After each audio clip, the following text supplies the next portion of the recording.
Hey, I'm Randy, and you're watching The Cheap Audio Man. Here at The Cheap Audio Man, we help everyone find high-value hi-fi, home theater, and headphone equipment. And today, we're talking about 5 mistakes people make when they're buying speakers and how to avoid them. So sit down, grab a cup of coffee. Let's figure out some solutions to these problems.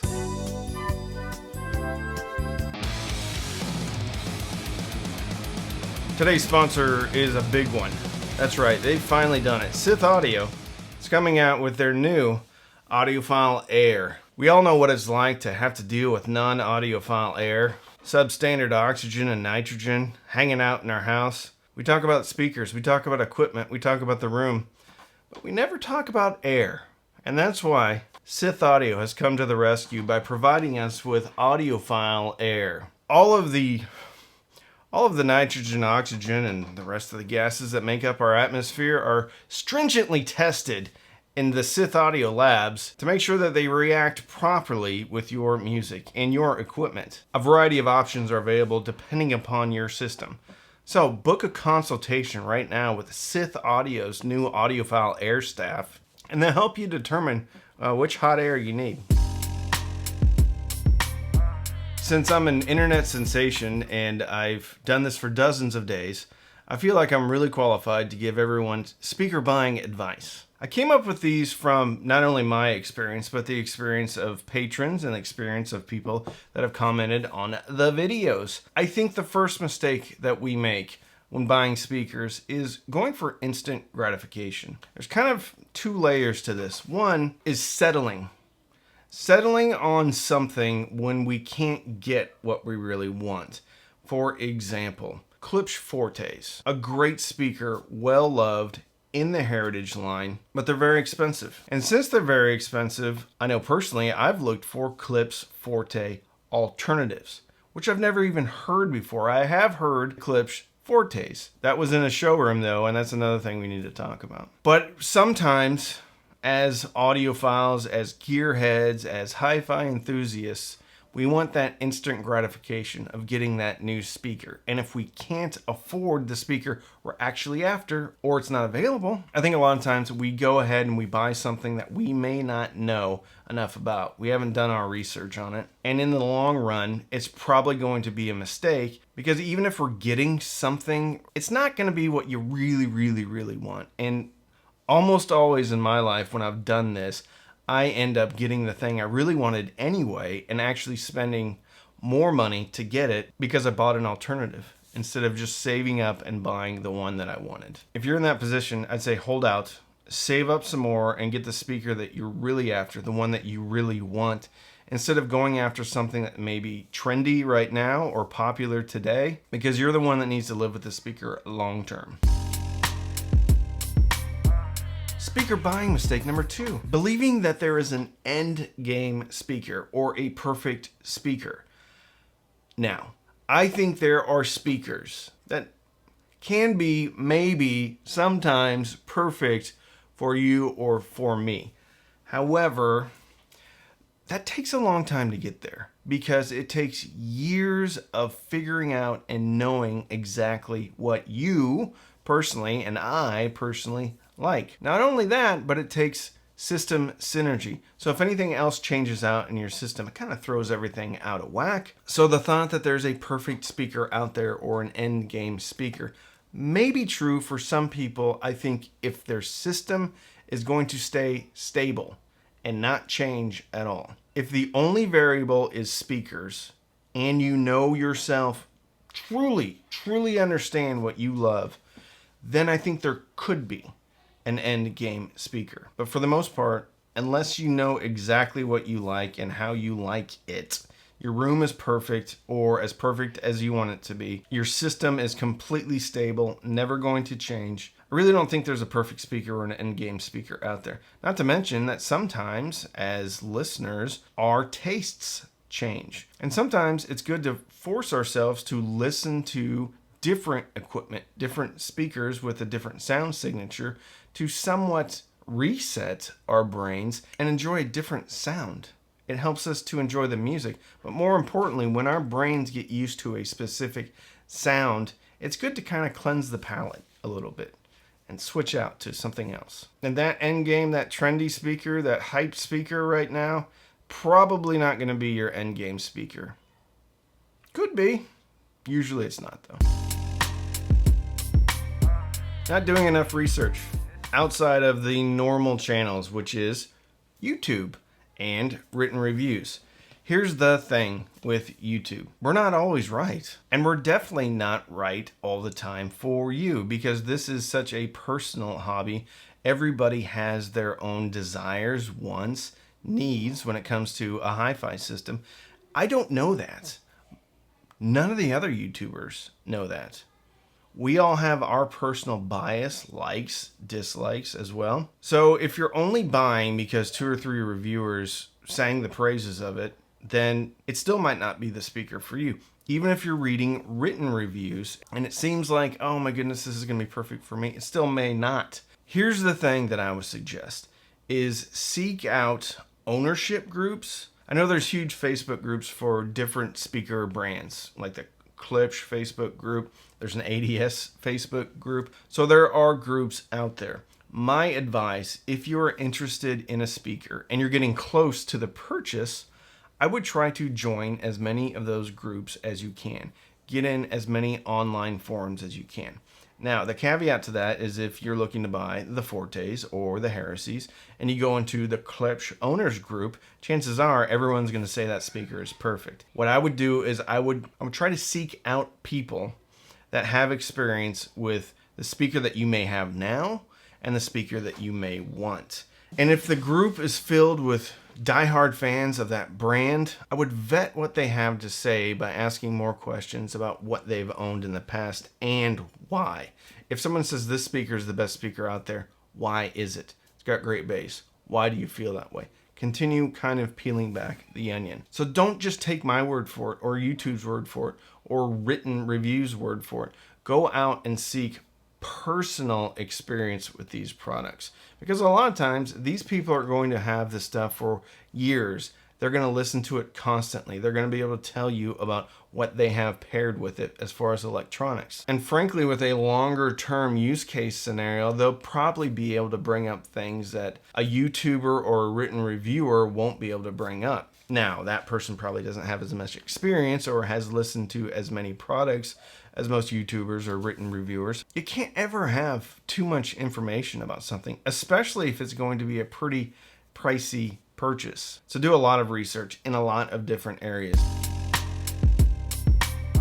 Buying used tower speakers blind, not have ever hearing them, or buying used tower speakers and listening to them in some stranger's house that you just met because you're going to do a deal on Craigslist or Facebook Marketplace. Towers are great. I love towers. Tower speakers can be fantastic. However, if you're into a certain brand and there's a model that you haven't heard, but there's one on Facebook Marketplace, killer deal. Killer deal. I'll tell you why it's a killer deal, because they're towers.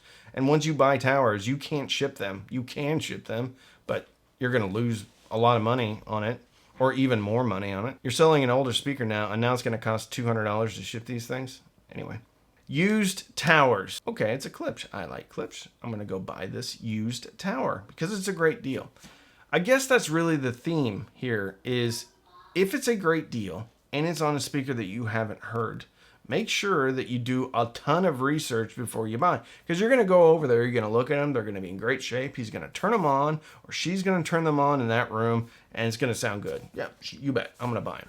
Then you get them back to your place and it's like, I really wish I wouldn't have spent $1,000 or $2,000, because in our heads, if it was originally a $3,000 speaker and now I'm paying $1,500 for it, I think I'm getting a deal. But that doesn't matter if you don't like the sound of it, because even when things are a great deal, they still might not be the one for you. And I am so guilty. Oh, well, it's a good deal. I need to get it. So guilty of doing that. And then I never use that product. Or I get kind of soured on the entire thing. Like vintage. I almost wrote vintage audio off altogether. It wasn't because I got ripped off. It was some other things like that. But I have a tendency to do that. If something weird goes wrong, oh, it's dead to me. And I don't want this hobby to be dead to anybody. So if you're looking at towers, there's a great deal locally. Make sure that you know that you're going to like that speaker before you pull the trigger on it. Because even if it seems like a good deal, it may not be at the end of the day. Now, the only thing that's good about it, that speaker's already depreciated quite a bit. So if you do have to sell them, you can sell them and probably not lose any money. But check to see how long a listing has been up.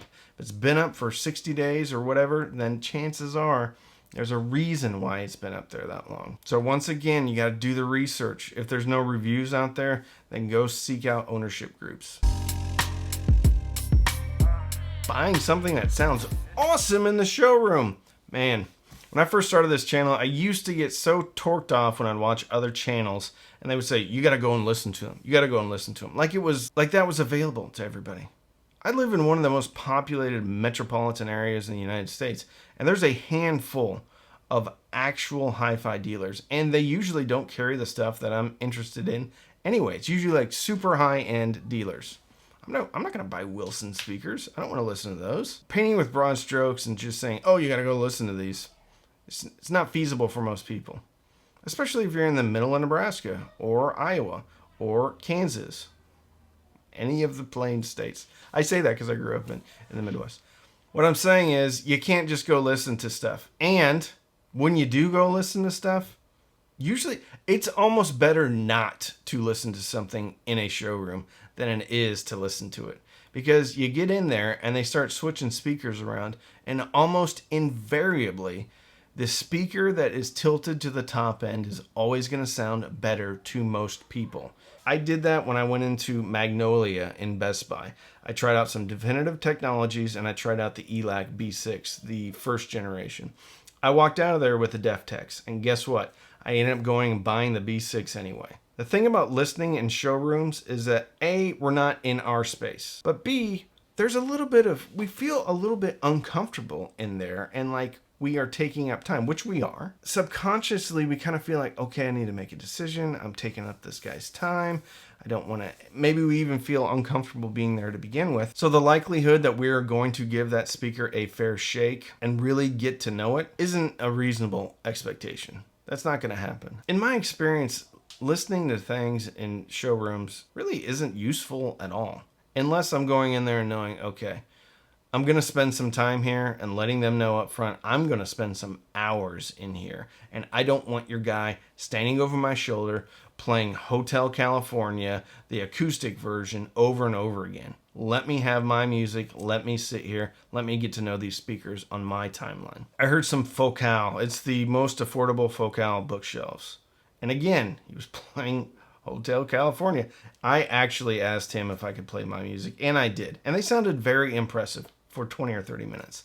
And then it was kind of, okay, all right. I started to understand what that speaker is all about. A lot of stuff going on top, some boom in the bass. Good sounding speaker, but I think long term that would not be the speaker for me. Most people think that having an opportunity to audition a speaker in person is a great thing, and it can be. But go in there knowing that you need to spend a lot of time with this speaker and you need to have your music, and try to get them out from the wall and get into a position to where you think it's going to be similar to your house. Actually, if your speakers go right up against the wall in your house, ask them to move the speakers. I need to get these right up against the wall. Try to figure out what your room looks like, and if you can, try to recreate that in the showroom. Then maybe you can get a better understanding of what a speaker is going to sound like in your house. But just be aware, when you're auditioning speakers, most people are going to be drawn to the speaker that has more going on in the top end. So don't walk out of there just because something sounds sparkly on top, because chances are when you get it to your house, you may not like it. And the last speaker buying mistake that I have seen, and I am guilty of as well, is buying the overhyped speaker. And I'll link it right here and at the end of the video. I think, listen, we're all guilty of FOMO, fear of missing out, latest and greatest. This is going to be way better. This is going to take my stereo, take my listening experience to the next level. But as YouTubers, it's our job to talk about new products. There's always going to be new products out there. Some are going to be great. Some are going to be okay. Some are going to be great for you. Some are not going to be great for you. So just pump the brakes if you feel compelled. Now, if there's a sale going on and you know it's a speaker that you're interested in, sure, yeah, pull the trigger. But just because something is popular right now doesn't necessarily mean it's going to be popular 2 months from now or a year from now. And I know it gets exciting. I like to buy stuff too. Sometimes I get more excitement just by doing the research and actually pulling the trigger on a purchase than even using it. So there's excitement just in the buying process itself. But give something some time to simmer a little bit. If it's a speaker that's brand new, wait for it to get into a few people's hands. Don't be an early adopter of it unless you know it's going to be something that you love, like the Emotiva B2 Plus. I totally vouch for that speaker. It's a great speaker, and I think it's priced really well. If it's a speaker from a brand that you're not super familiar with and everybody's making and everybody loves it, just wait a bit. Let it get into some people's hands and then do some more research. If you feel really compelled to buy, sleep on it. And then the next day, sleep on it again. Actually, take 2 weeks off. And then if 2 weeks you're still thinking about it, then start to explore purchasing the product. Don't be that impulsive, because I am super guilty of being impulsive, and I know other people are guilty of being impulsive too, because we're gearheads. It's okay that we're gearheads. It's okay that we're hi-fi enthusiasts. Some of us are even hi-fi collectors. It's okay. You're in the right spot, but you can save yourself a lot of time and pain by not jumping on overhyped products right away. And the last thing I'll say is don't ever go into financial hardship to buy something in this hobby. The last speaker buying mistake I see, and I've been guilty of too, is going into financial hardship or stretching out that credit card further than it needs to go. Don't ever put yourself under a financial burden. Now, conversely, if you go out to eat all the time, then don't go out to eat. You'll probably save a lot of money, and you'll probably be able to have something that you can actually listen to. Going out to eat is so silly. It's a complete waste of time and resources, because it all turns to shit. Buy yourself some speakers instead. So that would be if you're going into financial hardship to buy hi-fi equipment, look at the rest of your life and see what other type of behaviors you do as far as spending money. And maybe just change those behaviors. Then you won't have to go into financial hardship to buy some speakers. Anyway, a little bit of a different review. I hope you enjoyed it. If you want to support the channel, you can sign up for Patreon. You can use the affiliate links in the description. Sign up for Amazon or Tidal Music. Check out my hype video, just put that up recently. But don't binge watch anything on Netflix or Hulu. Binge listen and fill your soul with happiness. And with that, I'm Randy. I'm the Cheap Audio Man.